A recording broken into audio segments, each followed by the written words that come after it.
It's a very common misconception that self-love means accepting and loving every single aspect of yourself or your life, when really it's also about loving yourself enough to admit when things need to change. Hello everyone, thank you so much for joining me here today. If you're new, I'm Amanda. Welcome to the channel where we are all about shattering the mental health stigma.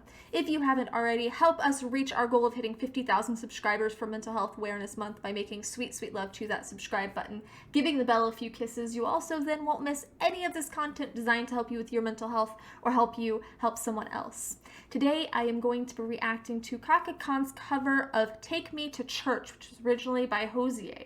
And this was a request from my Patreon, Stephen Dolan. So thank you so much for your continued love and support. Guys, if you haven't had a chance to check out my Patreon, please make sure to do so. Link is in the description. Every single dime goes toward my mental health outreach. Right now, it's all going toward that big project that I will be announcing at the end of the month. But you also get a lot of perks, which I outline in the description, so make sure to check that out. But today, we're doing Cakra Khan's cover of Take Me to Church, which makes me giggle a little bit because Take Me to Church is a euphemism for me to take me to bed, you know, so I had to laugh at that a little bit. But I have heard the original song here and there, but I never really sat down and went out of my way to select it on a playlist or anything. So still kind of new to me. And this is definitely new. I've never heard the cover. My lover's got humor, sister giggle at the funeral, lost everybody's disapproval. I should have worshipped her sooner. If the heaven never did speak, she's the last true mouthpiece. Every sign is getting more bleak, fresh poison each week.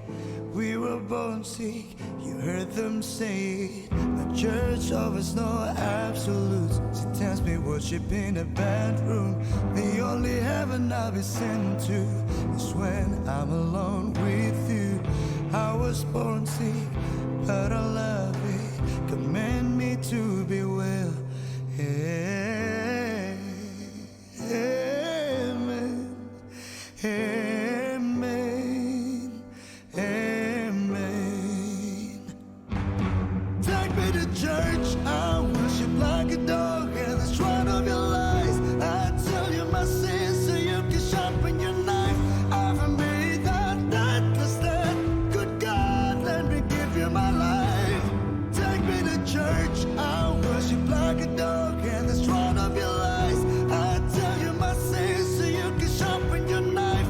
I've made that stand. Good God, let me give you my life.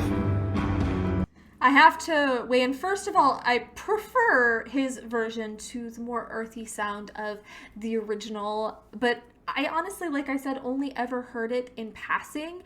So while I might have understood that it was about church-fueled shaming to some degree, I never listened closely enough to understand the intensity. And when he sings it, I understand it a lot better, and I don't know if that's just I'm focusing more on it or if the original version just had a different flow to it, but he gets the message across a lot more for me. But this is a huge part of the mental health conversation that we're really discouraged to acknowledge, being the church-fueled shaming. It's so hard for a lot of people to overcome what religion has indoctrinated into them and this self-hatred that they have been indoctrinated into.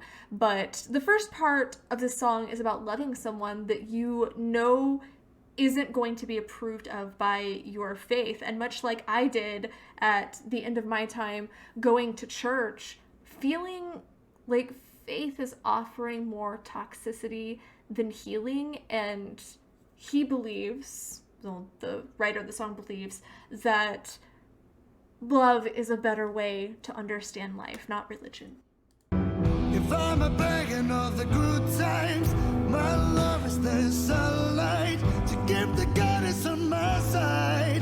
See the massive sacrifice, trying the whole sea, something shiny, something made it for a main course. That's a fine looking high horse. What you got in a stable with a lot of starving faithful? That looks tasty, that looks plenty. This is hungry work. Take me to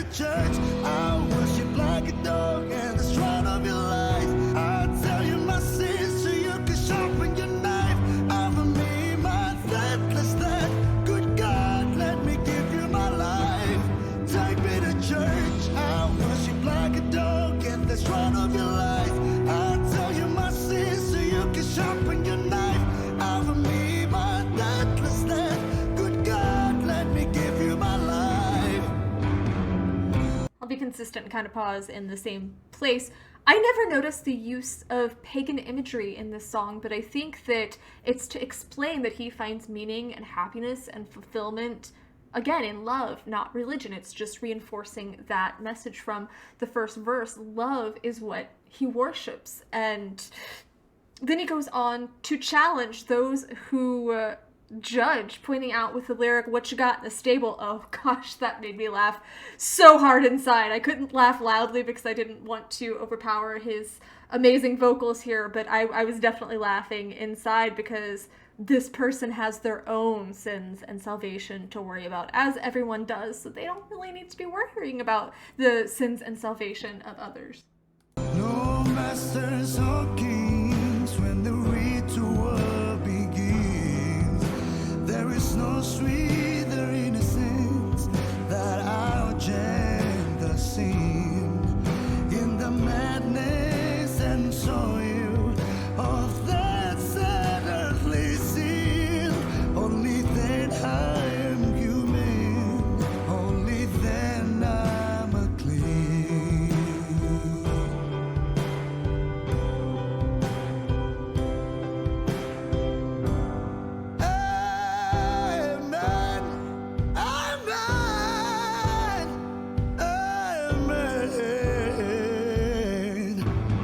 Take me to church, I worship like a dog in the stride of your lies. I'll tell you my sins so you can sharpen your knife.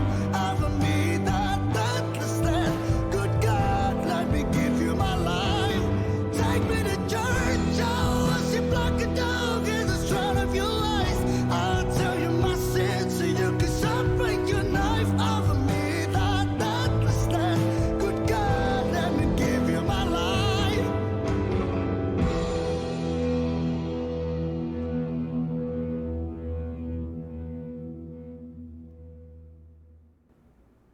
Him adjusting his headphones just almost felt like that mic drop at the end to me, where he just belts out all of this and then just, yeah. Love has no hierarchy, and I think that was kind of a really big takeaway. The so-called sin, obviously sex, from my understanding, gay sex, love between homosexuals is kind of the vibe that I got, although I have no confirmation of that. That's just how I perceived it. But it's nothing but an expression of mutual love, not some kind of sin, not something to be ashamed of. The chorus boasts that submitting to religion, a religion that he finds dishonest and lethal, will only lead to his mental decline because he's being untrue to himself and his heart, or being wrongfully judged by a group of people that don't even try to understand him. Offer me a deathless death, I think, is obviously the everlasting life that's offered by Christianity, that promise. But this reminds me, honestly, of the straw that broke my back of religion, that really caused me to step away. I don't know that I've ever told this story here on the channel. I don't think so, but I was still a teenager and I was in church. I'd forgotten something. Well, I'd lost a picture and I couldn't find it. And I was kind of tracing my steps to try and see if I could find it. And I overheard our pastor just tearing down this young kid whose name ironically was Adam.